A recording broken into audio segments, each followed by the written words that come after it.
Let's get it Star Wars. Let's get it Star Wars in here. Let's get it Star Wars. Let's get it Star Wars in here. A small rebel force has penetrated the shield and landed on Endor. This is where the fun begins.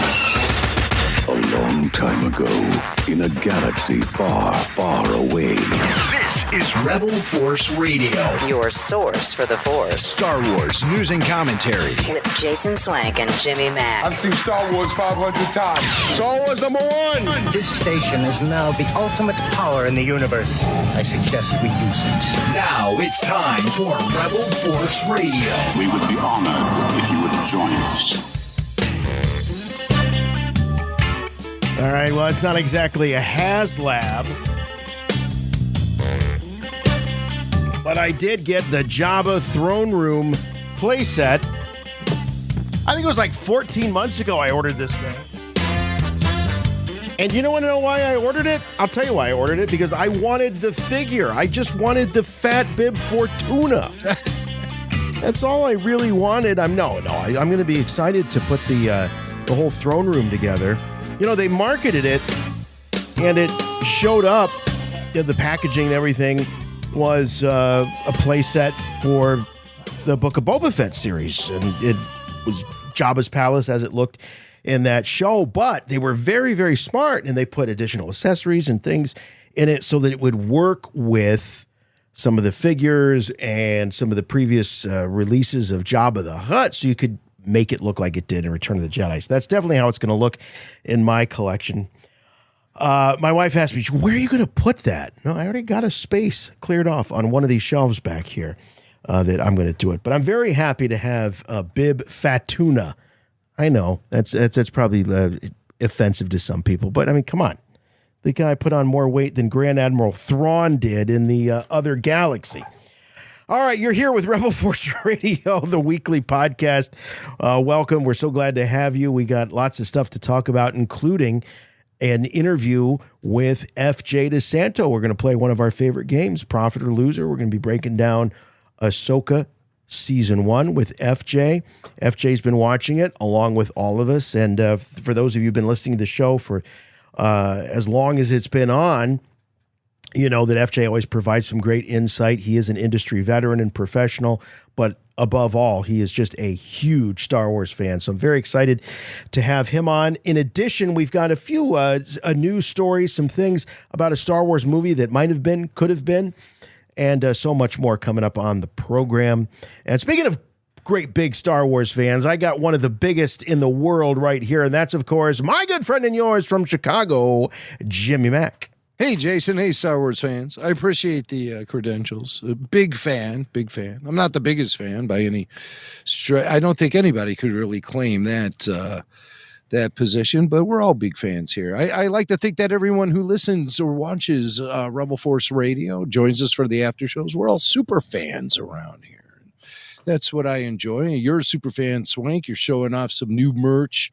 New merch. I know this is normally your gig. You know, you do the prop comedy here on RFR with your collection, and your collection is always a lot more fun because you open your stuff, and I'm a little reluctant, especially when it's like 100 and I don't know what this was, 130. One of a kind. Did you go for the play set, the Jabba? Of course, Throne I did. play set. Okay, I thought so. Did you get it yet? Because they're hitting right now. It's a bulky box. It's heavy, and I've been looking forward to this one for a long time, but it's still in the shipping box. It's been here for a few days. I'm slow at opening up mail sometimes, and I'll put it aside, and I'll say, well, I'll get to it, and then I get distracted with Patreon bonus podcasts and of course video clips and live streams and new episodes of AHSOKA and everything under the sun, in addition to all the other wacky stuff I'm doing on a day-to-day basis. But here's the good news, though. Winter is coming, and you're going to have lots of time in the Star Wars room when you don't need to be outside and doing some of that other stuff.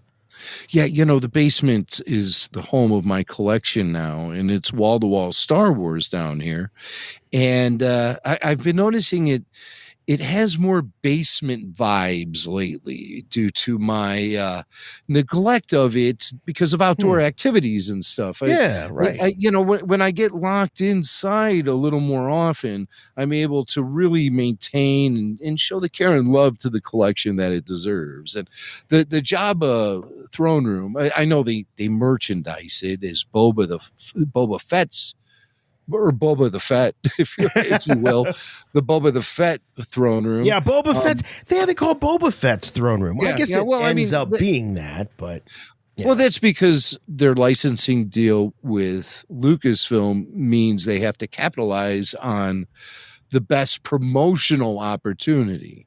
And the most recent thing to go down in Jabba the Hutt's palace and in his throne room is the Book of Boba Fett show. So they want to capitalize on that and drive more subscribers to Disney Plus. Right. But most fans like you and me, especially original trilogy fans, have been looking forward to this playset being made available because we want to make it Jabba's throne room. And Hasbro knows this. So they have re-released their most popular sculpt of Jabba the Hutt, along with the platform that he sits upon, that will fit in with this current playset, so it can be easily customized into a Jabba's throne room. That was really smart. Look, I'm one to criticize Hasbro when they get it wrong, but this was a really, really smart idea to satisfy both sets of fans. Why not make it such that you can set it up for Jabba circa Return of the Jedi, or if you want to put Boba Fett on there, why not? Well, it's a beautiful playset, and 1 4 3 3/4 inch collectors who go back to the days of the 70s and 80s. This thing's a dream come true. It really is. So naturally, I jumped on the pre-orders, like you said, Jason, about a year and a half ago, and it's great to see it's finally shown up. But I would respond to Deb Swank by saying, geez, I have no idea where I'm going to put this sucker, because like I said, right outside this door, it's wall-to-wall Star Wars. Yeah. And I have a new addition to the collection. I want to thank RFR VIP Scott St. Louis, who presented me with my first piece of official AHSOKA branded.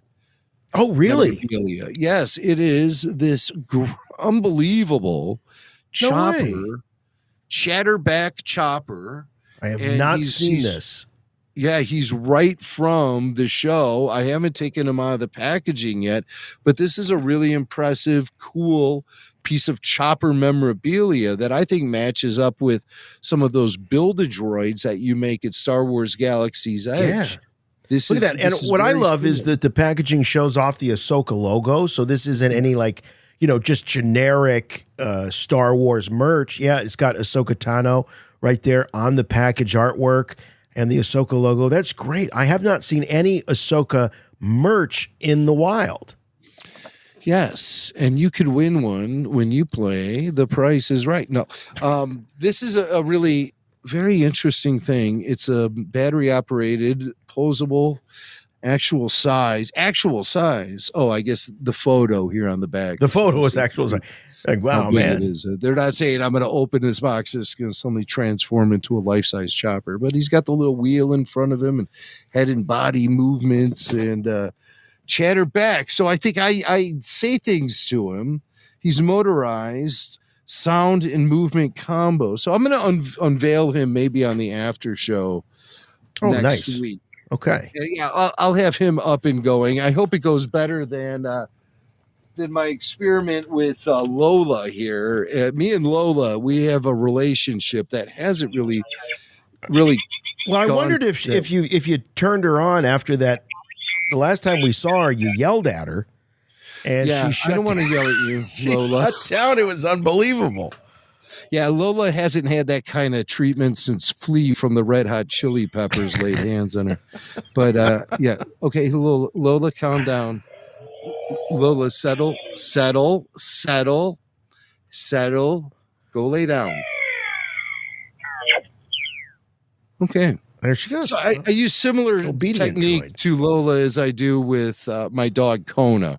I figure, well, if it works on Kona, it'll work on Lola. And sometimes I'm killing two birds with one stone, as they both stop running around the house. Well, what did we learn from AHSOKA this week? Tota. Oh yeah, with Howler. With yeah. Howler was great. That was some really impressive CGI work this week on AHSOKA. And the concept of having a mount that the heroes or even the villains ride. I mean, that's very Star Wars. That's so Star Wars. And it happens time and time again, from the stormtroopers on the dewbacks to Luke on the tauntauns to the banthas that the stormtroopers ride, even like Cal Kestis rides in the latest Fallen Jedi game. Well, and the space horses that they had in the Last Jedi. Yeah, I mean, if you want to go space horses from Last Jedi. Dude, I'm talking iconic stuff here. Oh, all right, okay, Space all right. horses from the Rise of Skywalker. Rise of Skywalker. That was I have the hardest time. disappointing. I don't know why those two movie titles are so interchangeable to me. Oh, it's The a Last sequel Jedi trilogy. and Rise of Skywalker. I really struggle. I flip them a lot when I'm having conversations. Oh, that's interesting. That's interesting. I flip them. Because I find the rewatchability of The Rise of Skywalker is a more enjoyable experience. However, The Last Jedi features Mark Hamill turning in a top-notch acting performance. And there are things that happen in The Last Jedi that you don't see in any other Star Wars films ever. And there's a unique experience to be had from that, too. So I'm trying to, show, because, we get a lot of criticism from fans who say we're way too harsh on the sequel trilogy. And I think Swank and I are sort of a mirror of fandom at times, but all of our responses come from a place of legitimacy based on fandom that lasted a lifetime, and a lifetime for Swank. And since I was 8 years old myself, before Star Wars, it was Steve Austin, the $6 Million Man, and maybe a little Planet of the Apes, maybe a little, what else did we have back then? Herbie the Love Bug. Jeez. I don't know, man. It was tough in the 70s, guys. That's why Star Wars Apple was Dumpling Gang. Jeez. Yeah, it wasn't easy. It wasn't easy before Star Wars. George Lucas knew exactly what he was doing. He was filling a void. Yes. And he did so with expert precision and execution. And it really made us kids of the 70s and 80s respond in such a profound way. I mean, everything looked fake and phony before Star Wars. It didn't resonate on a level up here, and it didn't resonate on a visual level. I mean, nothing was believable until Star Wars. It was that effective. It was that freaking effective. And so I just don't want those memories to be lost or forgotten, especially since George himself has done what he can to sweep some of the history of the 70s and 80s under the carpet via special editions and very, I don't know, just his selective history. That's for sure. A very selective history of how it all came about. Yeah. I mean, I think the thing is just to try, if you're interested in the history of Star Wars, you definitely have to devour all of the sort of official recollections, the J.W. Rinsler books, but also, books like The Secret History of Star Wars and things like some of the unauthorized stuff. Also, books like George Lucas Interviews, which is not a very well-known book, but it compiles interviews of George Lucas that were done in mainstream media outlets from the days of American Graffiti. Even go back to THX 1138, all the way through the very first interviews around the release of The Phantom Menace, and those are really, really eye-opening because it is unfiltered George. Yes, before you he had gifted such me an the book. entourage You around it. gifted me the book. And it was one of these things where it was like, you gifted it to me. It arrived on a Friday. And by Saturday night, I had the whole thing read cover to cover. It was It's a just great like read. everything got put on hold when that thing showed up in my mailbox. What a great read, and really gets you in the head of George Lucas. Yeah, for sure. Okay, so if you haven't been watching the Rebel Force Radio AHSOKA After Shows, you're really missing out. They're a great time. If you can join us live, we love to have you live. The conversation happening in the online chat is fantastic. We're having a ball. And there's just so much conversation going on, and some of them end up in the form of super chats, and we don't have a chance to get to them all. And since you spend your hard-earned money, yeah, there it is. Jimmy Mac's got Grand Admiral Thrawn there. What a great action figure! Great action figure.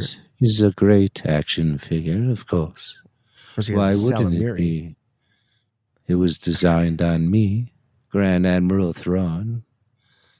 People Magazine's sexiest admiral in the galaxy, 1998.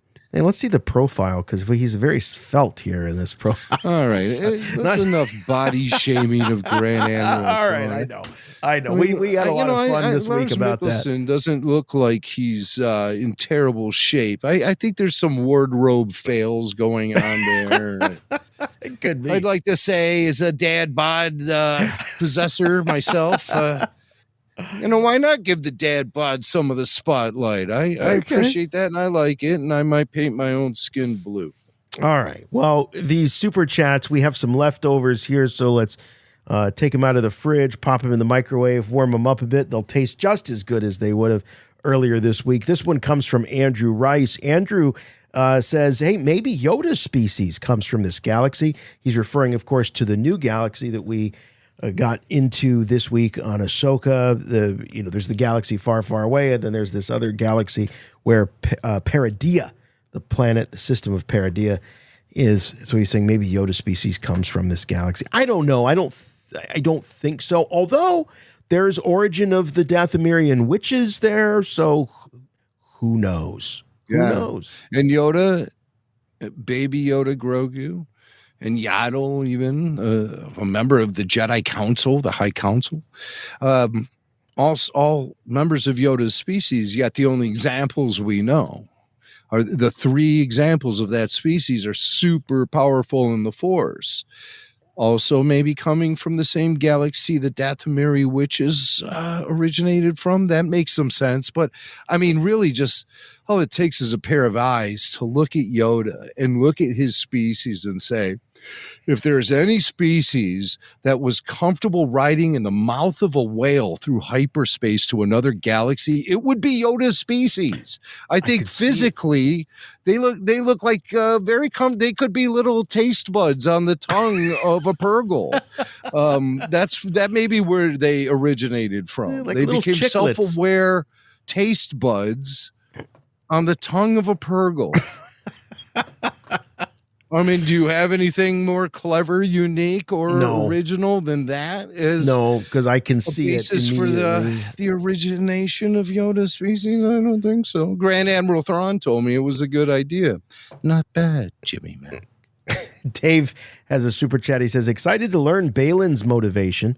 Likely a crazy theory, trying to find a way to cut off everyone from the Force to end the rise and fall cycle. So some pretty big ambitions. Hope he doesn't choke on them. Baylan Skoll out to exterminate the Force. It would mean he would have to find where the Force, the power originates from. Where does that power generate from? I mean, everything needs a home base, right? Right. It can't just be some mystical power that just floats through anything and everything without having some sort of HQ. You'd like to think. I mean, for us normals, God is up in heaven. Where does the Force reside? Yeah. Where is its origin? And it seems as though this whole idea of origin is very much tied to this other galaxy. Baylan says that there's a power that he's drawn to, that he hears, or he asks Shin Hati, can you feel it? And so, yeah, here's another one. This is from David, David Frizzelli III. Balin speaks of breaking the cycle, and if he goes to destroy Ezra, that just helps the Empire rise to power again. Maybe he recruits Ezra instead to end the Empire once and for all. Okay. Well, I mean, Ezra has been toe-to-toe with the Empire. He has a vast career of doing just that. So what makes you think he has the power to stop the rise of the Empire cycle when you already have a galaxy where Luke Skywalker is alive and well? And here's a guy who took down the Empire a couple of times. So why the desperation for Ezra? Wouldn't Balin Skull just go to Luke Skywalker, save himself the trip through hyperspace, save him the agony of having to kiss Morgan Elsbeth's ass? That's beneath a guy of Balin Skull's stature, don't you think? She's a Night Sister. He's a former Jedi Knight, a former Jedi General of the Clone Wars. Yeah. Connor Ferguson says, will there be a detail in Hu Yang's quote-unquote fairy tale that clues in Ahsoka to Balin's fairy tale? Power motivations in this new galaxy, RFR number 1. Thanks, Connor. Appreciate the sentiment there.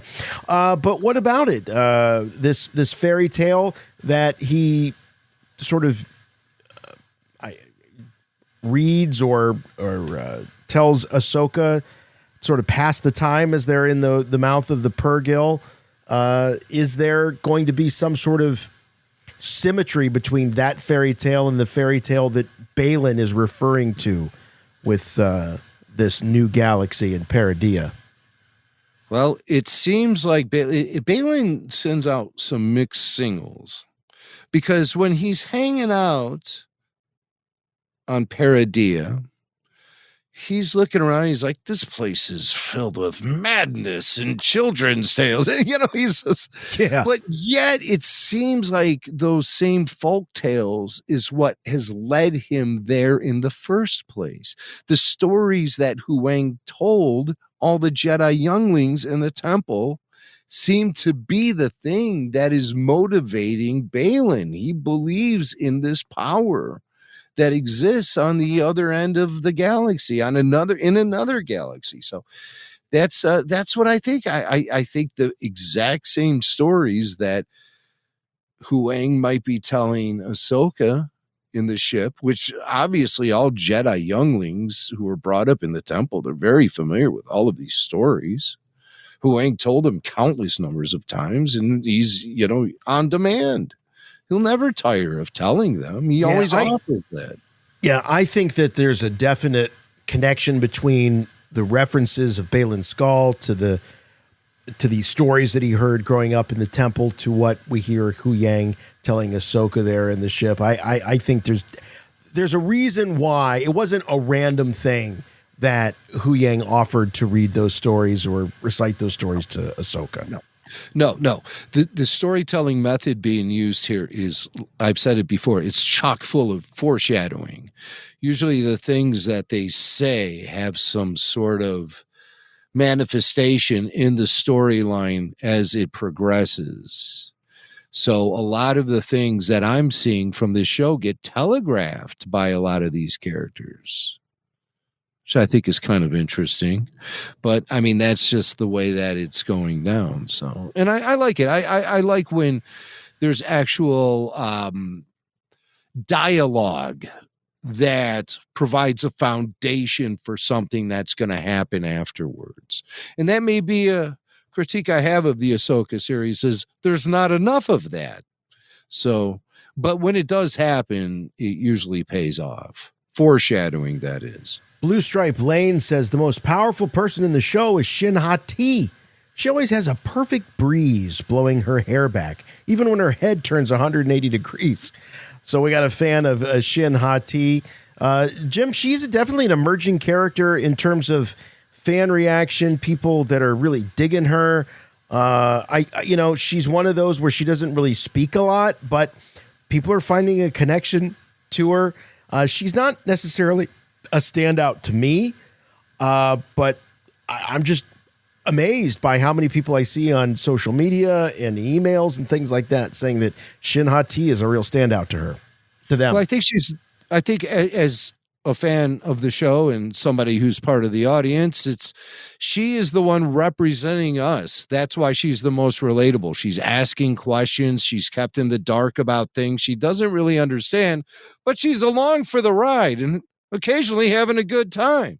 So she represents us as audience members with the way like information is gradually being revealed to us as far as what actually is going down here. We still don't even know, like Shin, we don't know what Balin is chasing. I think maybe even Balin doesn't know himself, but the Force is nudging him in this direction to where he thinks he's going to uncover some power.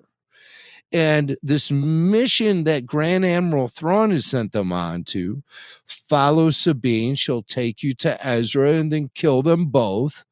Those were the marching orders he gave to Balin and Shin as his apprentice.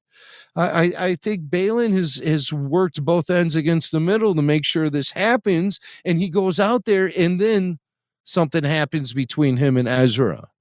Maybe like an alliance. A collab. It could be. I mean, the last that we saw was the mercenaries, Balin and Shin. You know, it was Balin that was suggesting that what were the Bedouins out there? What was the term? The nomads. The nomads.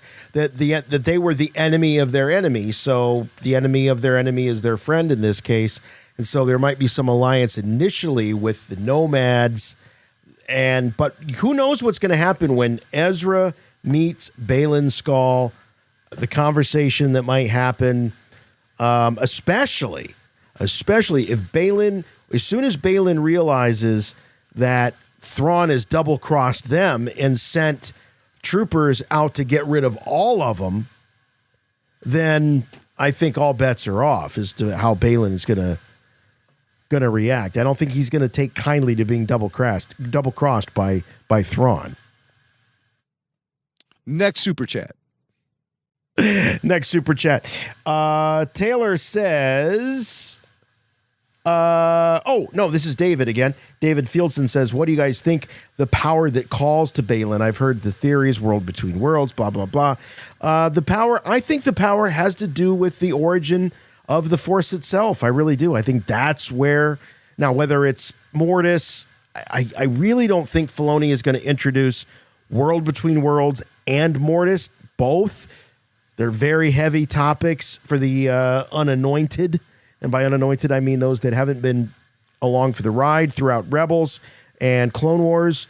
I just can't imagine him introducing both. So I think this will be a new concept that somehow canonizes the Force origin. Jim, you speculated that maybe this could tie in at some point to the Mangold film, which we know is going to be sort of the prehistory of the Force and the Jedi or Force users. So who knows? But I think that that's what we're looking at, is some sort of prehistory of the Force. A lot of screenwriters have been involved with developing a Birth of the Jedi film for Lucasfilm. This has been going on for years, not just James Mangold. Leetta Kalogridis was working on something like that. The guys from Game of Thrones, Benioff and Weiss, were working on something like that. And David W. Goyer is also has a history with a similar concept. I also wrote an unproduced, I have a scriptment for an Origins of the Jedi movie, also for Star Wars, that I wrote for them, that took place 25,000 years before the first Star Wars film. So this is something that's definitely in play as far as the story architects behind Star Wars are considered. Note, I didn't say story group, because that's a different thing altogether. Those guys are just trying to keep what the creatives are doing and together and organized. The story creatives are the big boys, and I'm talking about the guys who are working on any Star Wars live action properties. Those are the true story creators. And of course, Dave Filoni is one of the head honchos there, as is so many, there's a lot of up and coming directors, and Jon Favreau, Tony Gilroy. So these guys are top notch when it comes to storytelling. So these are the guys I'm looking at. Next question. Taylor Fuller says, just dropping in. I'll catch you on the rewatch. Thanks, Taylor. We'll see you next week. N64 Rescue says, I want to see Jimmy Mack cosplay Thrawn. I love RFR. I don't know, Jim. I haven't cosplayed. I don't think you've ever cosplayed. I've cosplayed. Well, I was Jimmy Mack the White last week on the show, which that's true. Yeah. With the pillowcase on my head. But cosplay, no, I don't really take a piece of that pie. I have a Chewbacca jacket I wear on Halloween with bandolier. So it's a step above. But I can do Thrawn. I could handle the blue paint, I can Blue Man Group myself up. But the problem is I'd have to be legit. Authenticity is key. The integrity of the character demands red eyes. Now, I can get red eyes. Trust me on that. But not the blood red, all red Thrawn eyes. Okay? That would require contact lenses. And throughout my history as a guy who, tries to maintain eye health and stuff like that, I have this thing about people poking around my eyes, and nurses have feared physical outbursts from me because they have only gotten near my eyes. It's very difficult with me, so I can't wear contacts.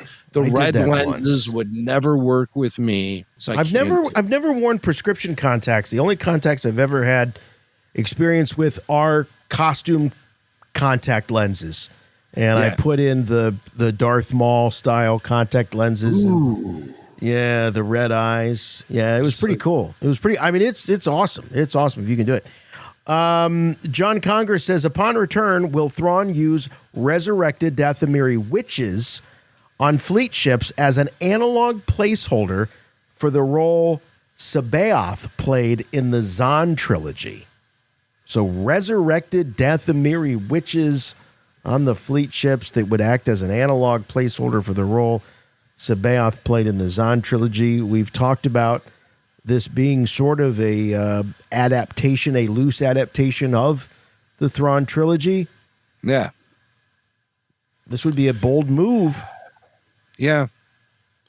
George Sabaoth was a clone of a Jedi, yet somehow manifested Force power. Now, we've seen precedent for this in Star Wars because, of course, Snoke was a clone, but yet he was able to manifest Force power. So it can happen. But there's been nothing to introduce us to that. The only time we've come close to cloning in the streaming series is, of course, Moff Gideon. Yeah. And his attempt to take the best of Imperial to Mandalorian to Jedi and meld them all into one thing. And you got a big bunch of Moff Gideon wearing Dark Trooper armor, causing all kind of holy hell. Do we think Moff Gideon is dead? I say no. I think Moff is coming back. I think Moff Gideon is coming back. Let's face it. I think he's coming back. Let's face it. Nothing, I know it kind of felt like Mandalorian season 3 felt sort of final. Yeah. With gave him a happy ending and Din and Grogu, and they're out on the farm, and then Iris is in, and it's happy ending. Moff is dead, but I don't buy it. He's wearing that armor. Yes. It might not have even been Moff Gideon. It might have been a clone. The clones were all over the place. So I mean, that has to be a possibility. Now, we never did see him as I hoped we would, just kind of smacking and flailing on the floor there in a puddle of their own clone juice. That's a fetish. I do want to see that. It's a shame. I think that was on the cutting room floor. Jason is a fisherman, and he gets a thrill every time he pulls a sunfish out of Lake Winnebago, and it's flapping around on the pier. And Jason just looks at it for a second before he kicks it back into the water. It's a Gideon clone. I agree with you. I think they've definitely invested a lot in the character, and I don't think we've seen the last of him. Joe H just sent us a super chat to say hi. Thanks, Joe. Rock Lee has a couple of super chats. Number one is they got recast the big three. There's so many people okay, so he's saying they got to recast the big three. There are so many people that look like a young Mark Hamill. Okay, well, Sebastian Stan is one of those that's been bandied about. Although I think Sebastian Stan, the longer this goes, Jim, he's going to be older than Mark Hamill was in Return of the Jedi. I mean, he might already be that He's going to get Idris Elba out of 007 right. When it comes to Mark Hamill recreation as Luke Skywalker. I don't, Sebastian, exactly. He says it'll be young Luke when he's in his 40s now. Right. Ship has sailed. He continues on. He says it'll be so much easier to put Luke in this timeline with another actor. I don't know. I think what they're doing with Luke Skywalker with the body double plus the deep fake and Mark Hamill's voice, it's all very satisfactory to me. I don't have a problem with it at all. I like it. I think they should keep going with it. We're living in the future, and it's just going to continue. And it'll get more convincing along the way. What does that mean for the artistry of acting and all of that stuff? Well, as long as Mark Hamill is still there, as long as they're still involving him, it almost feels like Mark Hamill is more involved in the CGI recreation of him than he was in the live action resurrection of his character as an older gentleman in The Last Jedi. They're listening to Mark more and including him more in the process than he was in The Last Jedi. Right. Even though that's not really him appearing on screen. That's weird. We're living in a weird world. World. Joe H, he just has a super chat wondering what the Patreon call-in number is. Well, there's not a special number for Patreon call-in. It's the same number for everybody, but Patreons do get advanced to the head of the line, so that number is 708-866-1737. So you can write it down. You don't have to wait for me to put it up on the screen during the after shows. 708-866-1RFR. So put it in your favorites on your smartphone and give us a call next week. It's the same week after week, but usually we don't throw the number out there during the after show until it's really time for you guys to start calling in. Jason has his finger on the pulse as far as all that goes. Yeah. Joshua says, hi, guys. Trying to figure out Balin's history, plus what he is now. Was he a Padawan during Order 66? And is he now considered a Dark Jedi? What are your thoughts? He was more than a Padawan. He was a general. Yes. General Balin Skull during the Clone Wars. That was a huge moment. Now I'm like, oh, I want to see a Clone Wars episode with General Balin Skull. I think that would be awesome. He's definitely a fan favorite in terms of just how interesting he is, and it speaks to Ray Stevenson's charisma, his 100% screen presence, his acting chops, all of that. What a loss. But I do think the character could live on, if not in live action through Ray Stevenson, maybe through animation at some point. How about a Tales of the Jedi catch-up episode or two? Animated, right, about Balin Skull. That would be kind of interesting. But again, a shame if Ray can't recapture the role, even as a vocal performance, because the amount of gravitas he brings to the role is what makes the character so great. We're all responding to his performance, his delivery of these lines, because even the lines themselves don't really, I mean, he constantly is revealing little tidbits about his past and where he comes from and what he thinks about the people around him, like Morgan and Shin, and even, I don't think he really addresses Thrawn. does talk to Thrawn, but it's these little tidbits, but the gravitas behind the performance, I think, sells it. Absolutely. It's all about Rey. Yes. Great actor and a huge loss. Is he now considered a Dark Jedi? No, I don't think he considers himself any kind of a Jedi, to be honest with you. And that he sort of telegraphs that when he says to Shin Hati, no, I trained you to be something more. Yeah. Something more than a Jedi. Well, he doesn't consider the Jedi anymore because he's lost his faith. So he's broken in regards to his connection to the Jedi ways. Ahsoka is walking a rather parallel path, but she's not as radical as Baylan is. Baylan is looking for a total reset. Ahsoka is looking to maintain peace. Ahsoka is fully, I mean, really, at the end of the day, Ahsoka does not like her history as a warrior. She's not proud of that. She always struggled with that. It was against her natural reflexes to be that way. She's compassionate. She's filled with the light side of the Force.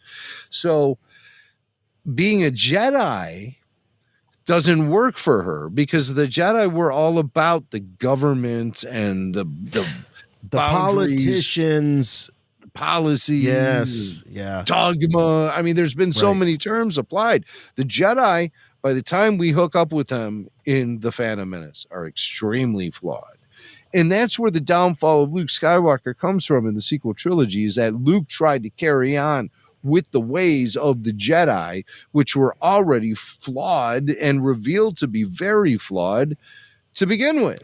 But it was Luke the only blueprint he had. You know, it was the only model that he had to follow. You can't fault him. You can't fault him on that. But he discovered the same issues that haunted the Jedi at the end of the run for them. When you talk about Phantom Menace Jedi, these guys were extremely flawed. And then Luke tried to resurrect that whole thing and was discovering the same flaws. And the cycle that Baylan talks about. But Baylan's being more extreme. Like you, Swank, after the after show, after some conversations we've had this week, no, I don't want to reveal too much. I'm going to keep this to myself. So all right, maybe on the after show next week. Let's continue. Nikki says Filoni is definitely creating his own sequel saga with a new galaxy and new ways to be MIA all the way till Rise of Skywalker. I think that there's some truth to this. I don't think he's trying to he's not trying to retcon the sequel trilogy. The films that were in the theaters with those legacy actors and characters and all that, he's not trying to do. But he is trying to carve out his own niche. You got 30 years of story that he can tell with those characters. And I'll make a prediction. I really do believe that when we see the culmination of the Filoni-verse on the big screen, I think you're going to see the big three, a la CG. You're going to have the deep fake Mark Hamill. You're going to have a deep fake Carrie Fisher, and you're going to have a deep fake Harrison Ford. Dave Filoni is going to give us the reunion that we wished we'd have gotten in the sequel trilogy. We will see all three of them together in action, in adventure. And I think that it's going to be, in some ways, a redo, but it's not going to overturn the events. It's just going to show us a different adventure in a different period of time. It will happen. And when it does happen, I will probably run in my backyard and climb a tree and be up there for a while. And then I'll start, I mean, it'll be a whole scene. You guys will see it. It'll be live streamed. But it'll be an incredible explosion of fanboy insanity. I think it's Ross or Race Ceylon just says, hey, long time, first time. Y'all are the best. RFR chut chut. So thank you for that. Thank you. Ross, glad that you were able to make it to the live show. And lastly, Alex Ward says, why are Thrawn and the witches so eager to leave? There are hints of a greater threat. Yuzan Vong, Zepho, Ryan Johnson. I like Ryan, what could be scarier than that? I love it. I love it. This is Matt Lancer, voice of Anakin Skywalker on Star Wars The Clone Wars. You're listening to Rebel Force Radio, your source for the Force. Well, it's only appropriate as we get closer to the final 2 episodes of Ahsoka that we bring on our own FJ DeSanto with a little game we like to call FJ DeSanto. Prophet or loser. Welcome back to RFR, FJ. Great to have you. That never gets old. I know you love it. When it's all said and done, it's like, how many people have a jingle? Very few on here. I can only think of 3. You does Blake get an intro?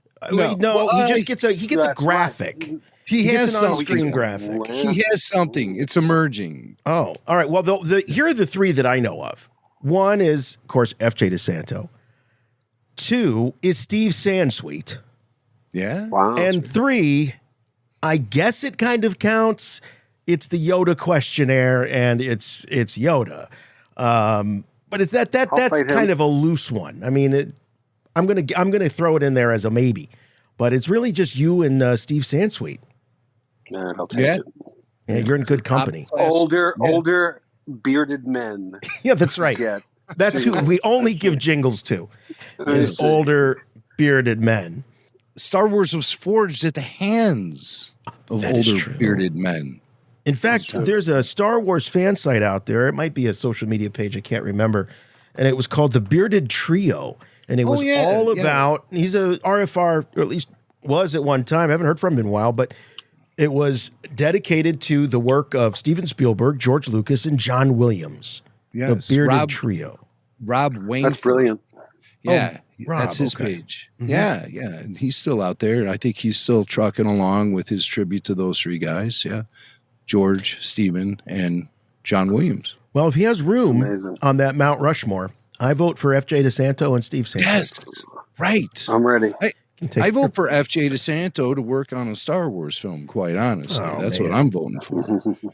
How do you put yourself out there for that, FJ? I mean, is this must have been something that has crossed your mind from time to time?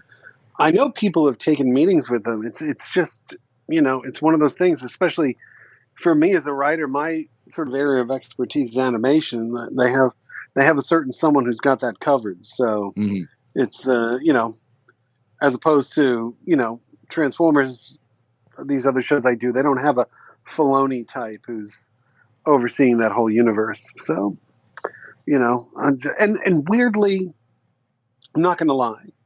I'll throw a million ideas of here's how I should have done it or would have done it and all that stuff.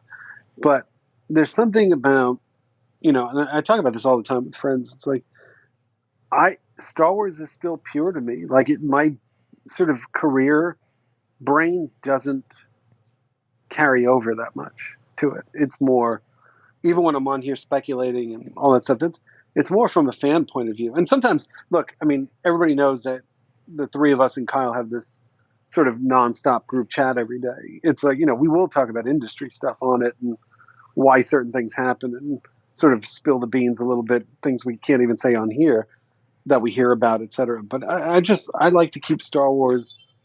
And again, I'm not saying this is like, oh, I don't want to do Star Wars. It's just, A, it's not happened.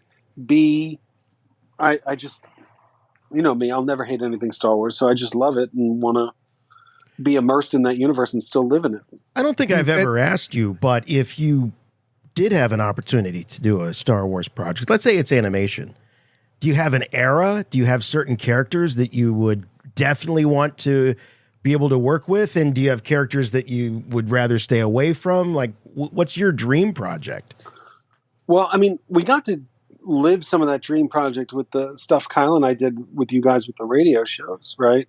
Yes. So, which were always, secret to no one with Han Solo being my favorite character. It's, very easy to write that character for me, the dialogue, the attitude, all that stuff. here's a little tidbit people may not know. I don't remember when this was, and you can ask Kyle. There's actually a point where Kyle and I were hired by Lucasfilm to write a Lando digital comic book. This is like a year or two before Disney came in. So I actually did get a Lucasfilm paycheck at one point. And I think we wrote the whole thing. And basically, in that sort of last pre-Disney regime, I don't want to talk shit or name people mostly because I don't remember the names. Because remember there was a certain point where they just like gutted the website and it was like bare bones and all that shit. It sort of sucked. It really sucked and sort of never recovered from. That era of people. And then what happened was, the only context I have, this is around the time the Phantom Menace 3D was coming out, right? When they were going to do the 3D things and they didn't do it. They decided internally at Lucasfilm at that point that throughout the year they would have cycles. Is it a prequel cycle or an original trilogy cycle for whatever they were presenting on the website? Mm-hmm. And because that 3D movie was coming out, it was a prequel cycle, but Lando was a original trilogy character. So they were like, we're not going to do it. Or we're putting it on hold, and then the Disney thing happened. I don't remember. Kyle knows shit better than I do because he was the one on the front line. So we wrote that. That exists somewhere. Right. And it sort of a Lando comic you're talking about. Yeah, it was going to be like a Lando digital comic strip. So the idea was like every week there'd be a couple of pages, and tune in next week, and X amount of pages. I forget how we formatted it, but they dictated whatever it was. And the gist of it was we had a great opening, believe this or not, that took place on a casino planet where Lando gets in trouble gambling against a hut. There's a fun adventure escape, and he grabs a taxi. And what's the race 9 Num is from, right? Whatever the race is. Celestin, right? Is the driver of the taxi. And he's like suicidal driver. And Lando's like losing his shit, like, oh my God, we're going to die. But the guy is like an expert pilot. So he says, and the guy doesn't speak English, like it's the same thing like when 9 Num is in the Falcon. And the idea is it's basically the opening of Temple of Doom, right?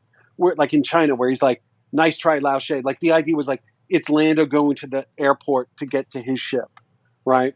And instead of nice try, Lao She, the idea was like, Lando was like, wow, you're a really good pilot. And he goes, you should meet my cousin 9 Num or something like, some corny thing we did. But I'm not going to spoil the story, and I'll let Kyle do that someday. But the idea was, by the time this mission was over, Lando would have the money that allowed him to buy Cloud City. That was the idea. A setup for Cloud City. That's cool. That's very cool. But you didn't answer the question about the Dream Project.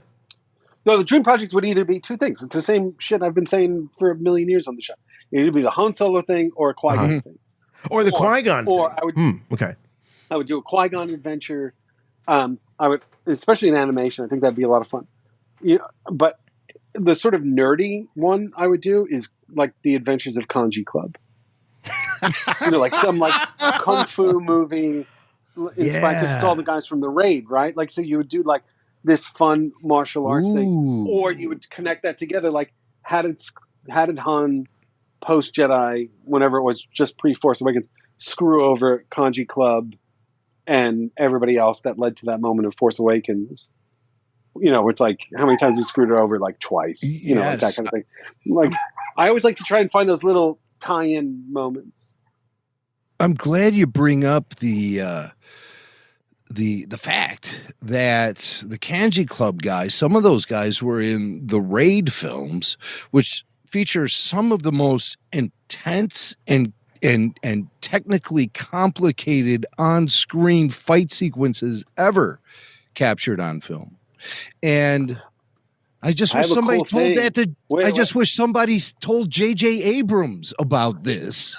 Maybe J.J., why don't you watch The Raid? Look at all this stuff. You could have featured some of it in the film, but those guys just got mowed down by the Rathtar.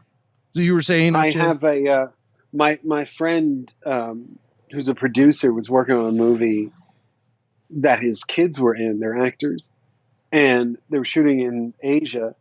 And the long-haired dude from Kanji Club, the awesome fighter dude whose name I can't pronounce, even though I follow him, is one of the stars of the movie. So he got me an autographed 8x10. It's not that one; it's him on the left, right? Tasu Leech. But a scene of him, So Tasu Leech holding the gun, autographed to me. It's here somewhere. Oh, cool! I'll send it to you guys. I forgot to tell you guys that. That was last year. He's like, I got this for you. And he's like, I know you love Star Wars and Kanji. And I was like, oh shit, it's Kanji Club. That's pretty impressive how quick you dug these pictures up. This is very, very good. Well, Swank's the best. He's the best when it comes to video production here. And he's really good. And you got to be a member of RFR All Access on Patreon to actually see it. Some of this stuff trickles out to YouTube, but mostly it's exclusive stuff. And Jason holds nothing back as far as the video production goes. He blows me away every week with his rapid fire reflexes. I've never seen anything like it. But, rapid fire reflexes, that's what those guys from the Raid had. And I can't recommend that film more to people who are just curious to check out, how far you can push the envelope with on-screen hand-to-hand combat sequences. I mean, this stuff in Jackie Chan and Bruce Lee, this is my Hall of Fame for celluloid combat. That's the picture. That's the picture I have autographed. Oh, that's the photo you got the autograph. I got that autographed, yeah. And unfortunately, these guys just really turned into bantha food as far as the Force Awakens. They should have been Rathtar food, right? Out of it, right. They should have taken out a Rathtar or two at least, with some incredible moves. But, that might have been distracting for the story overall. But as far as an entertainment sequence, bring it on. Exactly. Well, FJ, if you would, since we've now had 3 installments of what we consider now I guess you really got to count Clone Wars and Rebels. I'm thinking about the big ingredients in the Filoni verse. Of course, Clone Wars, because he contributed so greatly, though George Lucas was really very instrumental in that. But we can throw Clone Wars in there, Rebels, Mandalorian, Book of Boba Fett, and now Ahsoka. We know there's more to come. Where do you put the Ahsoka series contextually within the Filoni verse, and how important do you think it's going to be in the future of the Filoni-Favreau chapter of Star Wars? I think it's going to lead to a lot of important things. I just, the gloves are sort of off for Filoni in mostly good ways. There's some criticisms I'm sure we'll get into, minor, for me at least. I think it's all been leading to this. I think the show is better than the last season of Mandalorian. I think it's better than Boba Fett, and ultimately more important in regards to both. Where, look, clearly with 2 episodes left, they're not going to, and you've just had Thrawn show up. There's no way they defeat Thrawn in 2 episodes. That's right. So, if this is leading to a movie they've already announced, right, which we've talked about at length, which will be the culmination of all these shows, and I still think it's going to lead to Luke coming back. I think it's going to lead to a giant all-star team of some kind of the Ahsoka crew, the Mandalorian crew, the Boba Fett crew, Luke. I don't know how much of the original gang beyond that, even though we've had Leia references and things like that in Ahsoka. Baby Yoda. The Mandalorians. Bo-Katan. I mean, all of them. Bring them all in. The Tuskens. Boba's old Tusken gang. Need that fun team up, right? You need that fun team up. And I think that, by the way, is probably the best inroad to make a movie at this point, right? Is those characters against Thrawn, against whatever this new version of the Empire is. So I think it's eventually going to be very, very important. I'm still convinced, and again, we may have talked about this. I get confused what we talk about in real life versus on here. Just assume no one's heard any of it.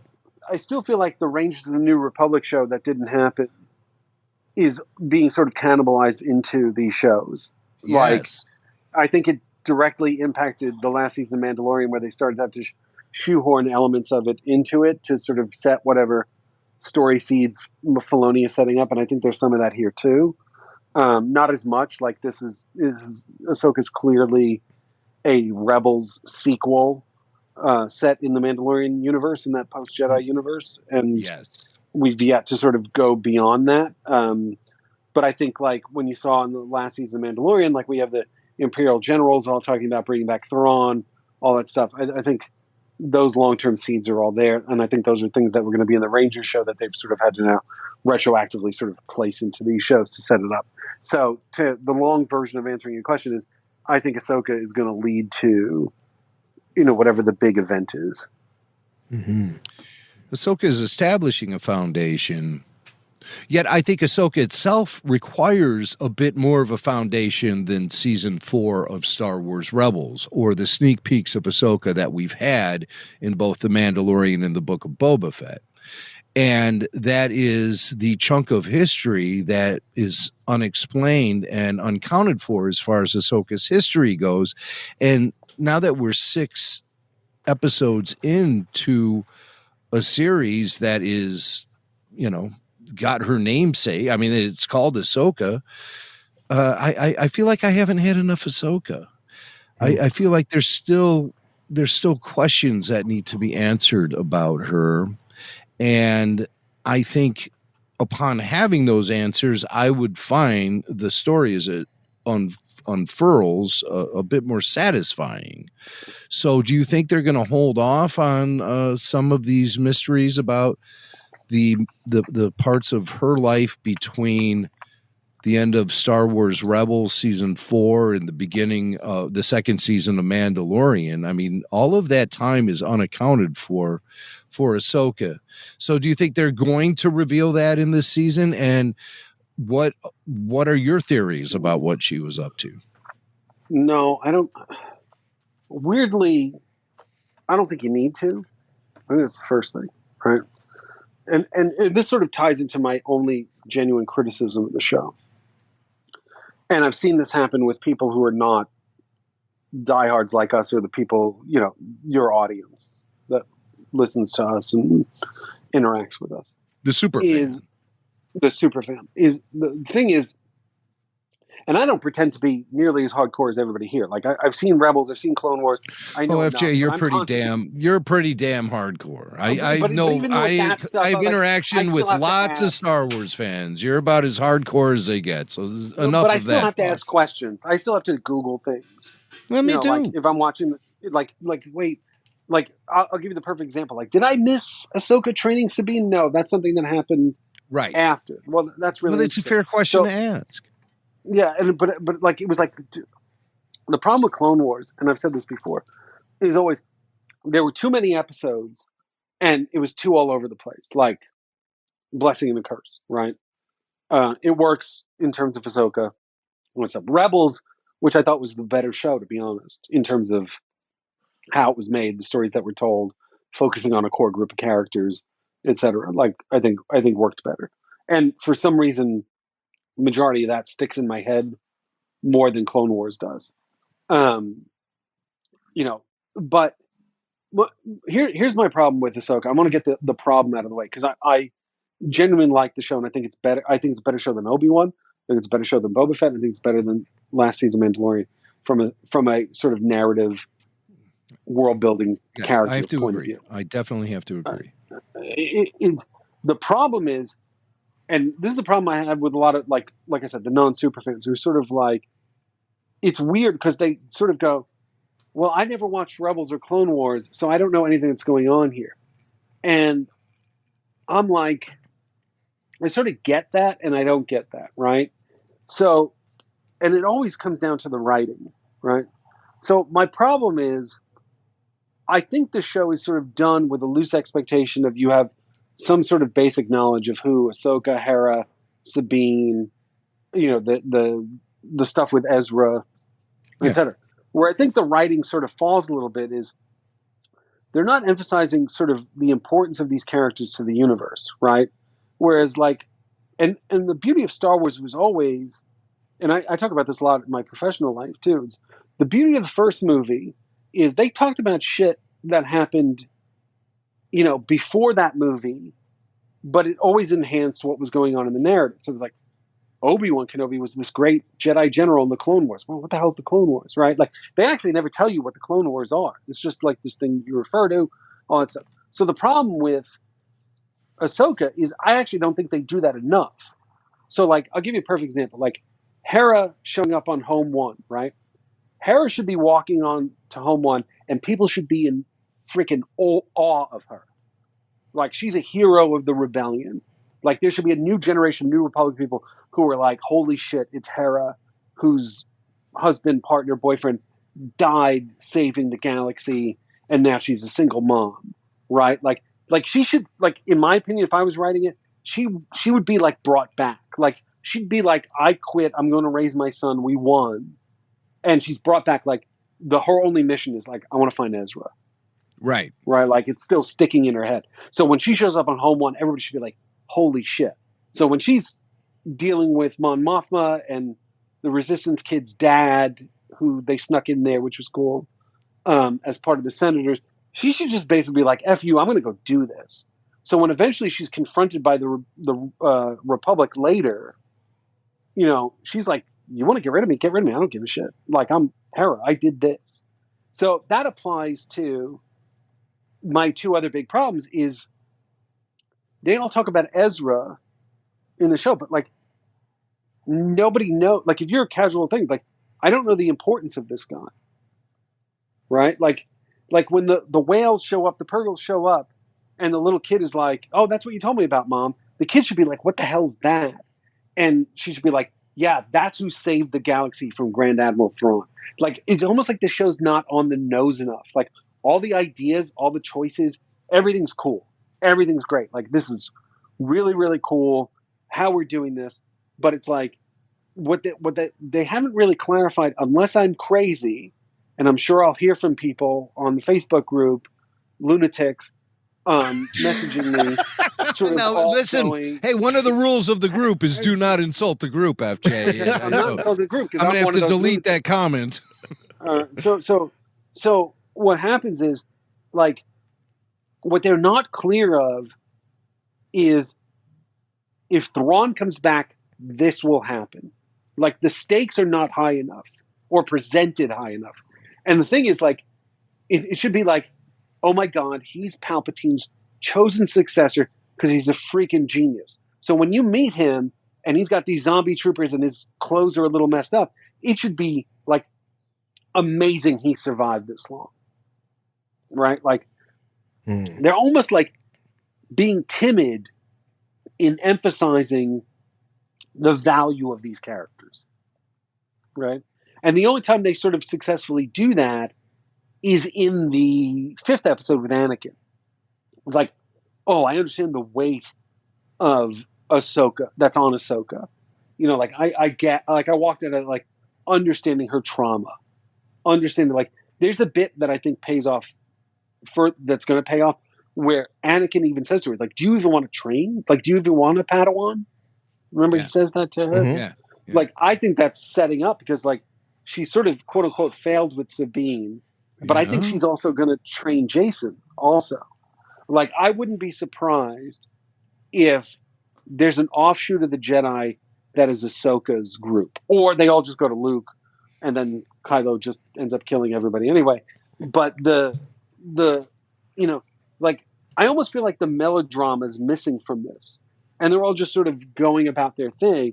And I like it all, but it's like, until that 5th episode, I don't get the importance of what's going on in the galaxy here. Again, it sounds like I'm shitting on the show. I'm not. No, I really like it. I think you're articulating a lot of the I don't know, frustration is the right word, but just the disconnect is the right word. For me, Because it's like a disconnect. Yeah, This is Dave Filoni we're talking about. And we've been at Dave's side along this entire journey of his. And it just seems like these are things that Dave would recognize. So let me ask you this, FJ, is a venerable veteran of corporate-owned tentpole franchise properties. Do you think this could be a case of too many cooks in the kitchen and people are no? I think it's a case of one cook in the kitchen who needs to be steered a little more. It doesn't feel like one of these overthought things. Like I feel like he's writing it for the Rebels audience and executing it. Like let me tell you something. I'm saying this as a guy who occasionally dabbles in animation to make a living. Is if these were animated episodes, this would be the greatest season of Rebels ever. It felt like, especially this last episode, really felt like it was an animated episode of Rebels come to life. And it's weird because it's interesting watching Filoni evolve.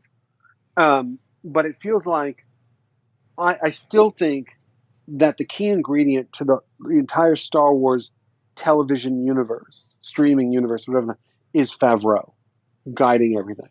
And then I feel like when he's not hands-on, like Boba Fett, like let Robert Rodriguez do this one, or Deborah Chow goes off and does Obi-Wan, and Ahsoka is Filoni's project. I feel like when Favreau's not around, everything drops a little bit. But FJ, how do you explain Mando season 3?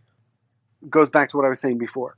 I think the plan got derailed with the Cara Dune stuff, and they started to shift it around and realize we need to add those elements into it. I also think, and I've argued this with a couple other fellow producers, is I think COVID messed up Boba Fett, Obi-Wan, and partially Mando 3.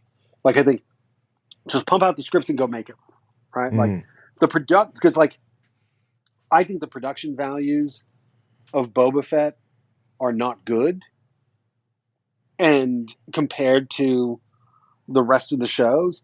And I feel like since Boba Fett, they've escalated. We're like, hey, Boba Fett's here. Obi-Wan looks really good. Mando looks great. And Ahsoka looks tremendous. Like proper use of the volume, all that stuff. And again, I just think it's a production thing. But I also think I actually think Filoni's being left alone to go do these things. I really do think that. And it's great for him to thrive as a filmmaker because you're in this controlled environment, in the volume, doing these shows, etc. But then, look, then on the flip side, he's delivered Balin and Shin Hati, and they're the coolest new Star Wars characters since Grogu showed up, right? Like, and this poor guy passed away, so this is the only time we're going to get to see this character like this, and he's so good, and I think he's the secret ingredient to the show, and I think he's the wild card of the show, which I think he's actually the most fascinating thing. And we talked about this on our group chat the other day, especially after this current episode, which is I actually think his views on the Force and the Jedi align with Luke in The Last Jedi. Like, I think there's a viewpoint of the old ways don't work. How do we do that? And he says to her, he goes, no, I'm not training you to be a Jedi. I'm training you to be something else. And I think that's fascinating. And I think the real key thing is how that's going to unfold. Sadly, I hope they don't kill the character because the poor guy passed away. I'd like to see them recast it just to see where the character goes. Oh, he brings so much gravitas to the role, though. It's borderline Shakespearean what he's delivering here. By the way, casting him is the classic George Lucas move, right? Like classically trained actors. If you go and watch the original movies, right? All he did was just cast British theater actors. Do you know why? Because British theater actors are on stage and they can imagine the world they're in, as opposed to being told, being on a set or a green screen, all that stuff. And Ray Stevenson, but not even like the main characters in the original. I'm talking like General Veers and Julian Glover, who was also in Indiana Jones. Like even in those bit roles, and subsequently they make the world seem real when they're talking to Vader or they're talking to somebody else like classic. And so now you have this guy, and you said it best, Shakespearean. He literally shows up on the screen with her in the first episode, and you're like, what in the hell is this? This is so cool. Right. By the way, let's not forget, ladies and gentlemen and boys and girls, Admiral Lazo. Now that guy was some real stage acting going on in Star Wars. And I just, before we get to your comment and question, Jason, I just want to ask FJ one thing before it slips my mind. Do you think that Dave Filoni has, absorbed a lot of the great qualities of George Lucas as being a visionary storyteller and somebody who does an incredible job with world building and all of that, but yet Dave also carried on with some of George's more less desirable traits, and that is surrounding yourself with yes men and not listening or considering even for a second outside influence when it comes to crafting a story, which George became famously known for. Hello, Jar Jar Binks. I mean, there are insiders who have told me that George was given warnings about Jar Jar and how the fans would react. And even that amount of hubris can be applied to latter-day productions in Lucasfilm, like The Last Jedi with Rian Johnson refusing to listen to outside influence and Kathy Kennedy backing him the whole way. When you have outside influences, including Mark Hamill. Well, the actor who crafted Luke Skywalker, Mark Hamill, was waving red flags left and right, and he was denied any sort of seat at the table. His voice was shut down when it came to how the character was being realized in a new era. And I think that's a serious misstep. So I was just wondering if you think that Dave is not listening to any outsiders because Ahsoka is so personal to him. I don't think so. Look, you don't know. Look, it's like anything. You don't know what goes on in somebody's house, right? Like, you can hear a bunch of shit. Oh, this person's not listening to what is it? It's not my place to speculate. My job is to. No, I'm not saying that to be difficult or be a dick. It's just you're being very difficult, FJ. Extremely difficult. But to hypothesize on that is a useless exercise because the only thing I can judge it on is what's on the screen, right? And I like what's on the screen. And, I don't think, look, I think a lot of this is Filoni in control. That doesn't, I wouldn't exactly compare it to hubris. And, you talk about Last Jedi. I don't think that's hubris as much as just the wrong decisions. And I stand by, look, I still stand by it's Mark Hamill Jedi being an execution issue versus actually what the ideas and the choices are. Perhaps. No, because look, I'll go into this whole thing. It's like, again, this is another thing I've said a million times. And I'm sorry if everybody's got to hear this again. If you told me the story of Last Jedi and I hadn't seen it, it's the greatest Star Wars movie ever made. Right? It's like Luke shows up on the planet and he challenges Kylo Ren to a duel, and they have a duel, and then all of a sudden you realize it's a force projection to distract Kylo Ren to save the good guys. It's like, holy shit, that's awesome. Right. And then Luke fades into the force. Like, what the that's awesome. They go to a casino planet and they get the Luke fading into the force would have been awesome if we had maybe 10 more adventures with Luke Skywalker to really fill in the gap of that 30 years. Just killing him off. I don't disagree. Point being is, I don't think it's a hubris thing. I don't think it's an arrogance thing.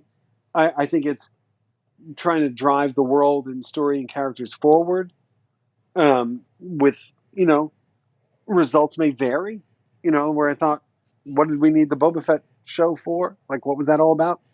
Other than a couple cool Mandalorian sub episodes. Mm-hmm. But again, if you told me that Boba Fett story, I'm like, oh, that's interesting.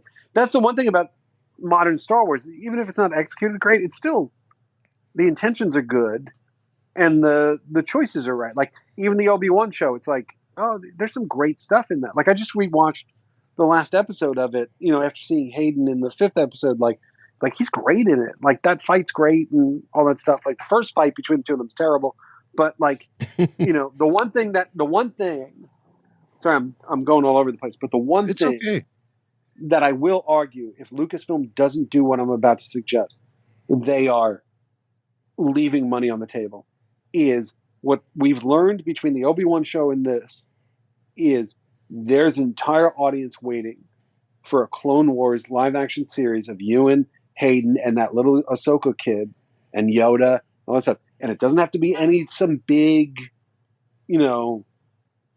world changing thing, but like, what's a fun adventure that happened in the Clone Wars that we don't know about? Like in live action, some epic battle between them and Count Dooku or something. Well, I can't have Dooku now, but the point being, but like, Grievous or, or introduce a new bad guy and bring back Dirge or something like. I was gonna say, go back and look at some of those Gendy stories or something like that. But there's an audience. Even bring back Sam Jackson, right? Like, there's an audience that would watch 6 episodes of a Clone Wars adventure series where, at the height, like Anakin's not gone to the dark side yet. They get along. What is that high adventure, fun battle? Where they, into the nest of, he fell into the nest of Garnax or whatever, Gundarks or whatever the hell, right? Like, what are more stories like that they joke around after and they have a beer at the end of the day and all that stuff, and they're, playing pranks on Ahsoka, like hazing her into the Jedi Order, like, and, here's Kit Fisto and all these other characters. Like, there's a fun, high adventure live action series that can easily be done. And I just think these little bits that these shows are giving us of like the flashbacks in Obi-Wan, the weird dream stuff in the 5th episode of Ahsoka, just say like the time is right to do that stuff. Yes. Listen, FJ, you put that out into the universe, and I hope the universe responds, because it'd be a very expensive series. It would be a very expensive series. No, if you notice, you actually never see who they're fighting in that episode. Right. It's a battlefield filled with haze and fog and smoke. And that, to me, emphasizes the character moments. So make it a character-driven show. And then bring in the fight coordinator from Ahsoka to figure out some great lightsaber duels, because this is the best stuff since Nick Gillard. No question about it. Lightsaber duels are back in Star Wars, and the Ahsoka show but you know why? Loud and says it proud. I'm going to say something I said to you guys last week is there's no better actor with a lightsaber in their hand than Hayden Christensen. He's an absolute badass. Yeah. He's an absolute badass. He's Errol Flynn. He's the most elegant, awesome swordsman, I think.